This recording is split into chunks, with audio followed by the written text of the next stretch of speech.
He talked about spiritual society and making it into a place of pilgrimage where people could come and see a spiritual society. He said, we distribute our books, but then people read their books. He said they require a place to see where the teachings of these books are actually being followed. A society of Krishna consciousness. He said this is the purpose of New Vrindavan and these communities where they come and they actually see what a society is like when they're living by the books. That combination is irresistible, and it's very powerful.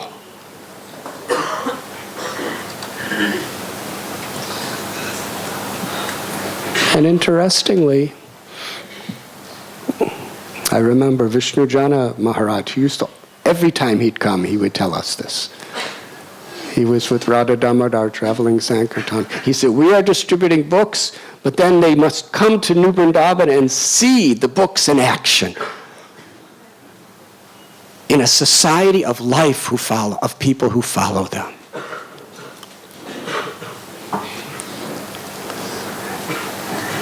And actually, I remember there's a purport of Srila Prabhupada where he says that wherever there is pure devotional service to Krishna, that is none different than Goloka Vrindavan. And he said, in West Virginia, we have our community, New Vrindavan, and it is none different than Goloka Vrindavan, because everyone there is serving Krishna, with Krishna in the center. So I remember the devotees at New Vrindavan became quite proud. That we are none different than Goloka. It was a really very often used point to keep people from going anywhere else.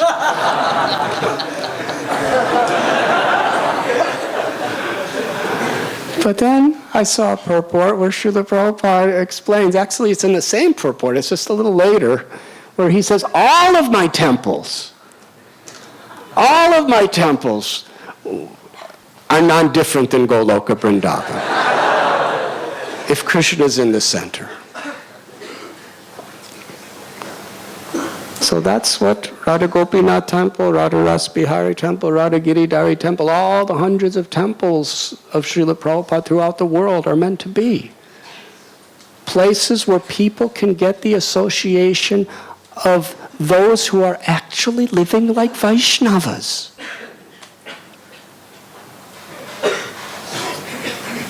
Not like Kamsas with Tilak.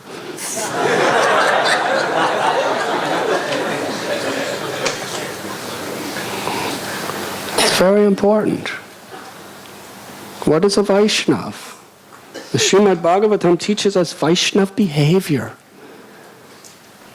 The postgraduate study of Srimad Bhagavatam is Sri Chaitanya Charitamrita, where we see the interactions and love between Vaishnavas.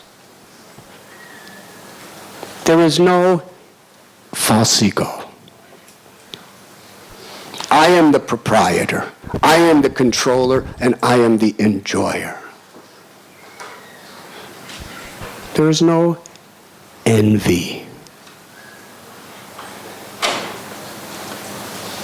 Where someone has more or does more, and we want to tear them down because we want. And envy is so subtle. And ego is so subtle. And greed is so subtle. It could be utterly gross or meticulously subtle. So subtle that we can take our philosophy to justify it. We could take the pure philosophy of Sri Chaitanya Mahaprabhu and Srimad Bhagavatam and use it as a weapon to serve the interests of our ego, our envy, our greed, our lust, our illusion, our anger. And unfortunately, that is a propensity. The ahankar, the false ego, wants to be in a very elevated position. Doesn't want to admit faults. Therefore, the false ego can take the philosophy that is meant to destroy the false ego and use it to defend, like a weapon, the false ego. Birth after birth after birth after birth and after birth.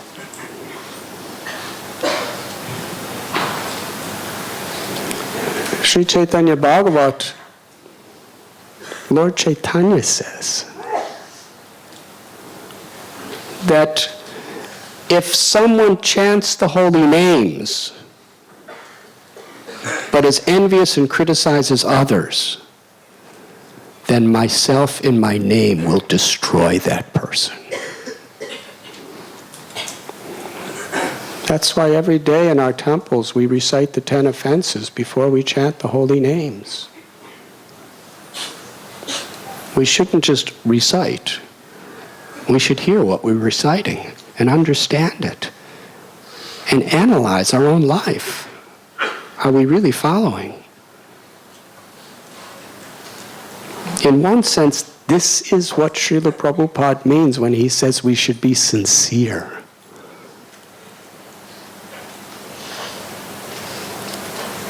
You have to be kind of humble. You have to be quite humble to actually be sincere. Because we actually have to apply the teachings in a proper way and not misuse them. Because we know the nature of the mind. Bandhuratmatmanastasya yenatmaivatmanashtita. The mind could be the best friend or the worst enemy, depending on whether we control it or let it control us.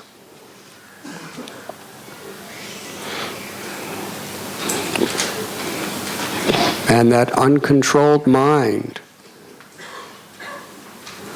will use anything, including our philosophy, to justify. We twist it, we modify it as the highest, and we believe or exclaim that it's the highest truth.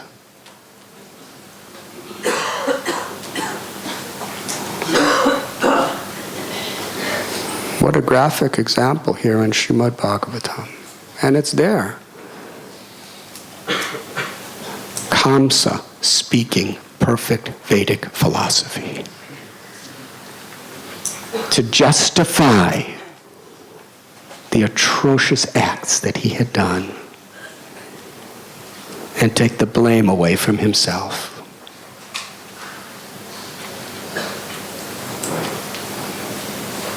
That tendency is in all of us.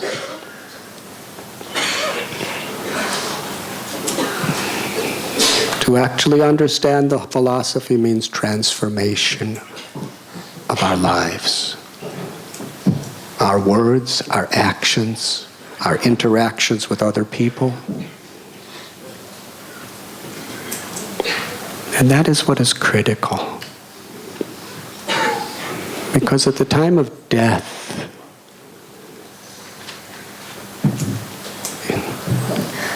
how many slokas we know and how well we can propound the philosophy is not going to determine where we go. But the ego deludes us to think that other things are important.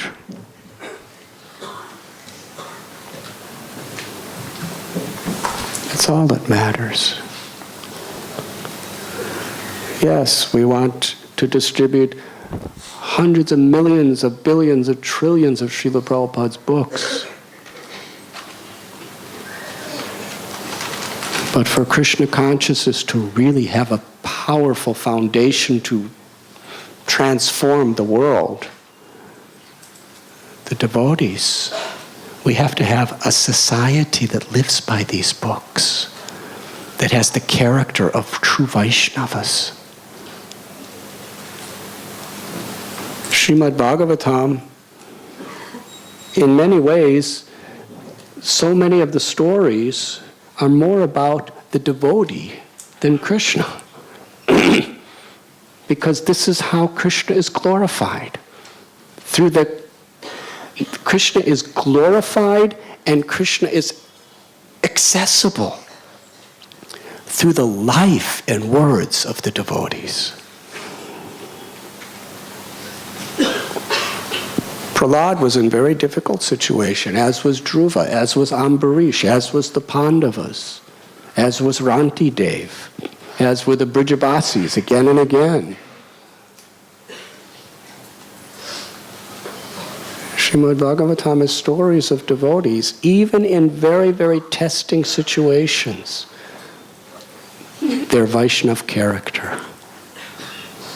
They're taking shelter of Krishna and maintaining the integrity of true devotees. Anybody can be a true devotee when everything is going just the way you like it. People like you, people appreciate you, you're successful, you're healthy, everything you do is excellent and appreciated. But when things are not going at all the way you want, that's the test of how much we've actually understood our philosophy. Are we able to put into practice, like Ambarish, like Dhruva, like Prahlad, like the Brijabasis when every day demons were coming? In every situation of Srimad Bhagavatam, these souls, they turned to Krishna. Sri Chaitanya Mahaprabhu, in many ways, he summed it all up. Trinadapi sunichena taror iba sihishnana amani namana dena kirtaniya sadahari. Be humble like a blade of grass, more humble than a blade of grass. More tolerant than a tree, offering all respect to others and accepting none in return. It is that disposition, that attitude, that pleases Krishna. Then Krishna manifests himself in his name, and we taste that sweet nectar and we could chant the holy names.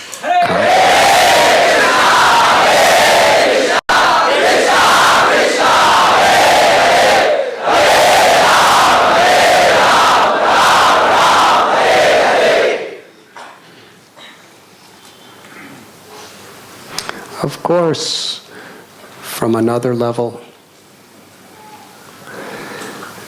Kamsa was not simply an instrument of karma. He was a puppet in the hands of Krishna.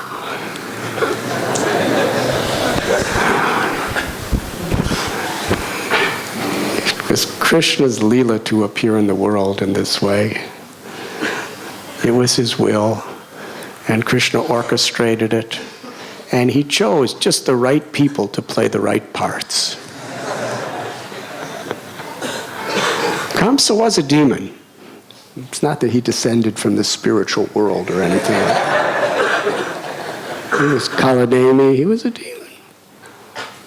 But Krishna selected Kamsa very appropriately to be the person who was going to very much teach the world the greatest lessons of what not to do. And not what not to be.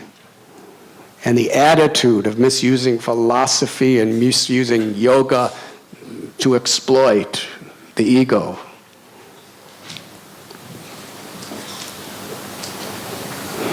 But ultimately it was Krishna's pastime. Srimad Bhagavatam.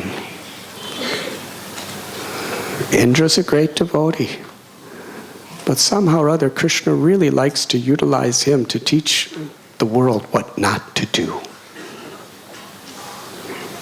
But still, we read in Srimad Bhagavatam, which is given to us by our beloved, dear godbrother Gopi Puranadana Prabhu, and His Holiness Jayadvaita Swami Maharaj. Srila Prabhupada wanted this book, Srimad Bhagavatam Rita, which is like a summary of Srimad Bhagavatam by Srila Sanatana Goswami. Prabhupada wanted it for his devotees and for the world. These devotees worked years to in such a pure, faithful way to Srila Prabhupada's methodology and his spirit to bring that book to us. And for that, to our beloved godbrother Gopi Puranadana Prabhu and all of his character. He's a person who was a profound scholar of Sanskrit, a person who very much mastered our philosophy and other philosophies as well, because he studied the different commentaries. But what was his character?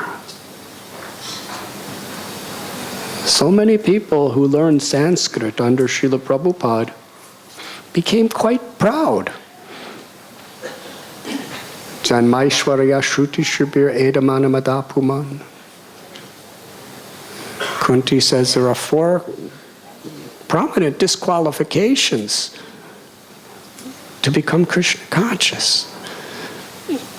A lot of beauty, wealth, high birth, and knowledge. Because the tendency is they make us proud. And in that proud state, we can't actually feelingly cry out Krishna's names, or really be in the spirit of a servant of the servant of the servant. So yes, there were some people who became very, very, not very, very, but they became quite adept at Sanskrit. And they could go beyond to read all sorts of other literatures. And they become proud. And due to that pride, they thought they were better than others who didn't know the Sanskrit. And as soon as you start thinking that way about devotees, I'm better than the other devotees because of what I know or what I can do, then Krishna becomes displeased and he withdraws his mercy. And then you could even start thinking, I know better than my guru. I know better than Prabhupada. So most all of them fell away because of that false ego. But here was Gopi Puranadana Prabhu, who consistently studied and learned and had a deeper understanding eventually than all the others. But always humble, always faithful, always loyal, always grateful. He understood that whatever I am and whatever I know is by Prabhupada's mercy. And therefore, in every purport, in every tika or commentary of every acharya, from the core of his heart, Krishna was revealing the greatness of Srila Prabhupada's presentation and the enthusiasm to share Srila Prabhupada's mercy with the world.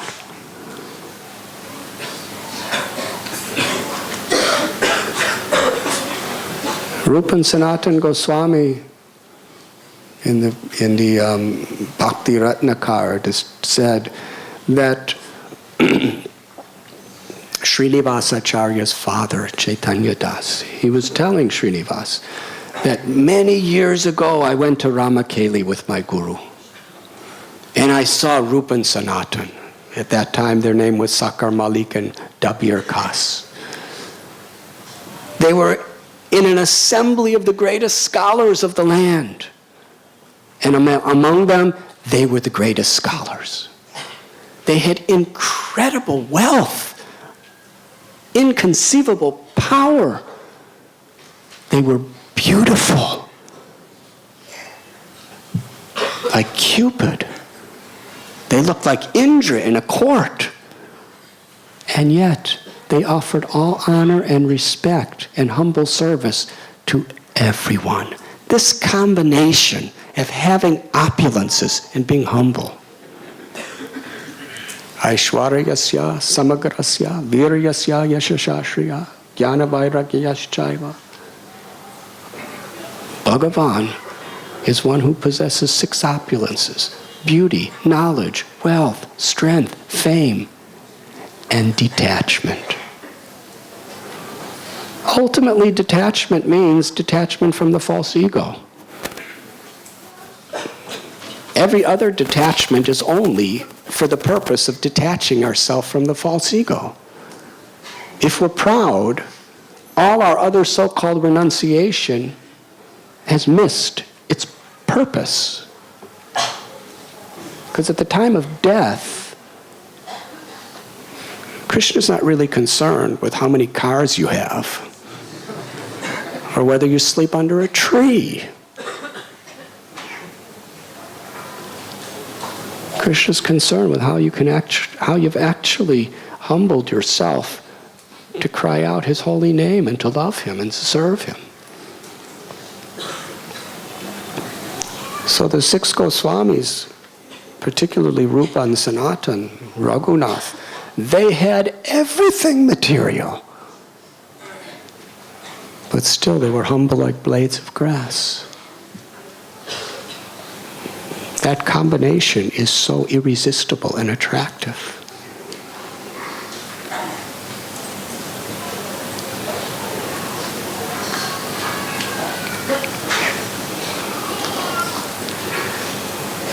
And we are meant to follow in the footsteps of the 6 Goswamis. So Gopi Paranadhana Prabhu, he had incredible knowledge, but eager to be the servant of the servant of the servant. Always so simple, very humble, very pure, not inclined to finding faults with others, non-envious.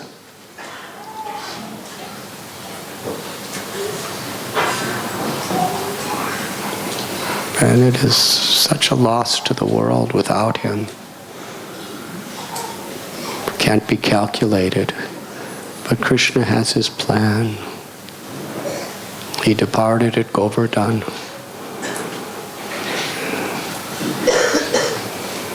Srila Prabhupada took him where ultimately he wants him. So we have these living examples. And we need these living examples in order to really go deeply into imbibing the spirit of our philosophy.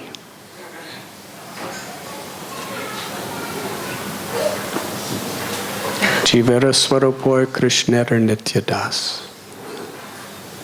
Sri Chaitanya Mahaprabhu expounded such profound philosophy from the basic principles to the highest realms of rasa tattva to Sanatana Goswami. But as a foundation, he built it all on this simple principle, that the soul is eternally the servant of Krishna.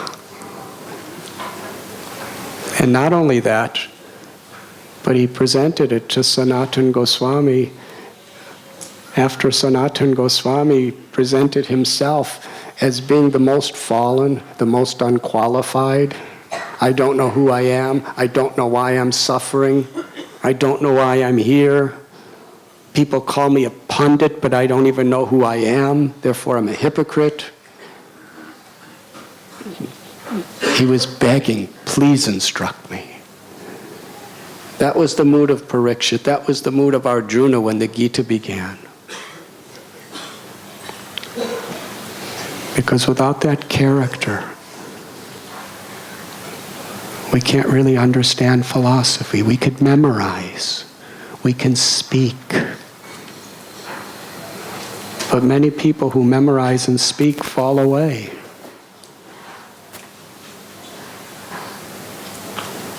Along with distributing our books and doing Harinam Sankirtan and all of our preaching, we should understand that the foundational basis is practice, taking responsibility, creating a society of devotees.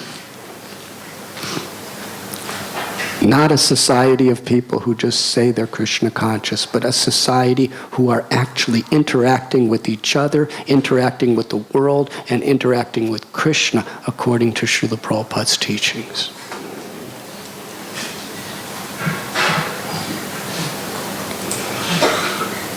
Then not only the books are there, but we give people shelter. Srila Prabhupada said sometimes that anyone who thinks they could be Krishna conscious without the association of devotees is an illusion. So we need that association. But we want to create an association that will uplift our faith and our enthusiasm and inspire us to go deeper into the qualities of Vaishnavism.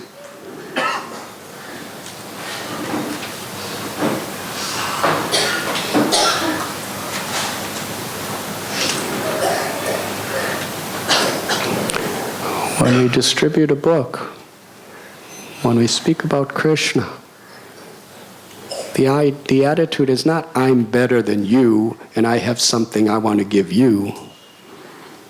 Prabhupada gave us the attitude that as your servant, I'm giving you this book, I'm speaking Krishna consciousness to purify myself.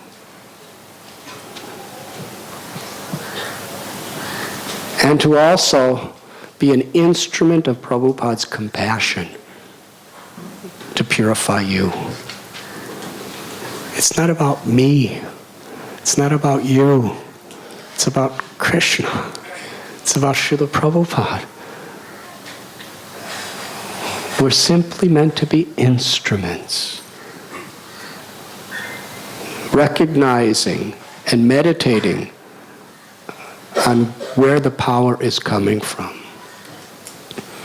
Otherwise, punar mushtaka bhava. Srila Prabhupada has made little mundane mouses into spiritual lions. But if we think it is about me, I am saving the world, then eventually again become a mouse. Srila Prabhupada prayed to be a puppet on the Jaladuta. Our prayer is to be the puppet of the puppet of the puppet. That's the safe position.